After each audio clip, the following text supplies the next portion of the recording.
மருந்தே உணவு, உணவே மருந்து அந்த பகுதி தான் இது. இது என்னன்னு பார்த்தீங்கன்னா, வெண்பூசணி, அப்புறம் கொத்தமல்லி, அதுக்கப்புறம் மிளகு, உப்பு, எலுமிச்சம்பழ சாறு கலந்த ஒரு ஜூஸ் தாங்க இது. இந்த ஜூஸை தயாரிக்கிறது ரொம்ப ஈஸி தாங்க. வெண்பூசணிக்காவை துண்டு துண்டாக வெட்டிட்டு அதில் கொஞ்சம் கொத்தமல்லியை இது சேர்த்துக்கணும், அப்புறம் மிளகு சேர்த்துக்கணும், எலுமிச்சம்பழ சாறு, உப்பு சேர்த்து மிக்சியில் நல்லா அடித்து வடிகட்டி எடுத்து குடிச்சிட வேண்டியது தாங்க.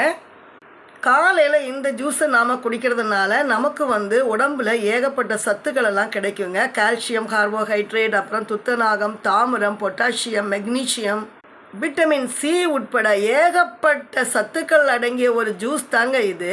இதனால் புற்றுநோயில் இருந்து, அல்சரில் இருந்து சகல விதமான நோயும் நமக்கு சரியாயிடும். உடம்புக்கு புத்துணர்ச்சியை தந்து மிக மிக மிக தெளிவான ஆற்றலையும் தந்து அறிவையும் தரக்கூடிய ஒரு ஜூஸ் தான் இது. காலையில் பெரியவர் முதல் குழந்தைகள் வரை எல்லாருமே குடிக்கலாங்க. இருக்கக்கூடிய